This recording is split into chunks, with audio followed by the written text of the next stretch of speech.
हाँ सर। गाइए तो कैसे गाना? भतारा मिलल बा बुढ़ावा सखी, रसियन माल खाली खोजेला। और आगे होते सांझे हमसे जिया सजाइले, ले कमी के लिपस्टिक लगाइले। होते सांझे हमसे जिया सजाइले, ले कमी के लिपस्टिक लगाइले। चढ़ली जवानी छछने हमारो सखी रे, सखी रे उहोरो। चढ़ली जवानी छछने हमारो सखी रे हाउ डूजेला। भतारा मिलल बा बुढ़ावा सखी, रसियन माल खाली खोजेला। रसियन माल खोजेला जी सर। आइए तो इसको बीट चाहिए तो याद है ना? आइए होते साझे हमसे जिया सजाइले, ले कमी के लिपस्टिक लगाइले।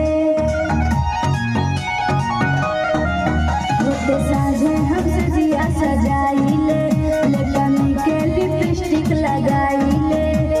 चढ़ली जवानी छछने हमारो सखी रे हाउ डूजेला। भतारा मिलल बा बुढ़ावा सखी, रसियन माल खाली खोजेला। भतारा मिलल बा बुढ़ावा सखी, रसियन माल खाली खोजेला। हेलो हाँ सर। तू नाचो करू नाचे लगा? हाँ सर, अच्छा लगता है। अच्छा लगता है जी सर। डांस करना? हाँ सर। क्या बात है। चलिए अंतरा कैसे है? कहला की मोट तू बाड़ू हो, मन करे लगा दी दो चार झाड़ू हो। दो चार झाड़ू लगा?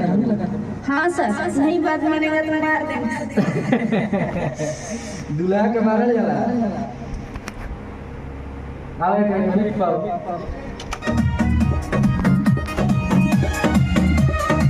कहला की मोट तू बाड़ू हो, मन करे लगा दी दू चार झाड़ू हो।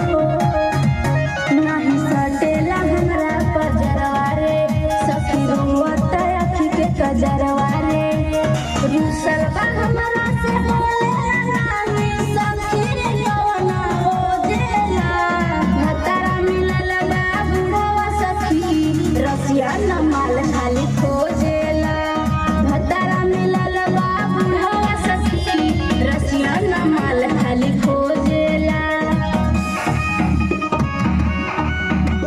बहुत बढ़िया। लास्ट अंतरा याद बना?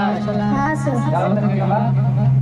पियावा सिकंदर हमके सतावता रे, नई हर के याद बड़ी आवता रे। नैहर के याद आता है? हाँ सर। हाँ सर। फिर से गाओ।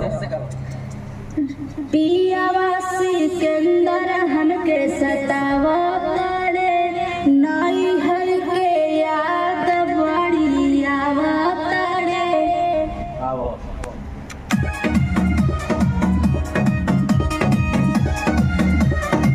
पियावा सिकंदर हमके सतावता रे, नई हर के यार याद आवता रे।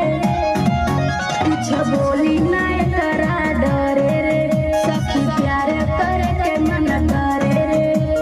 लागत डरा देवरे संग फंसे के परी रोजेला। भतारा मिलल बा बुढ़ावा सखी, रसियन माल खाली खोजेला। भतारा मिलल बा बुढ़ावा सखी, रसियन माल खाली खोजेला। बहुत बढ़िया। चलो हो गए जी सर। पूरा? हाँ। ठीक, आ जा।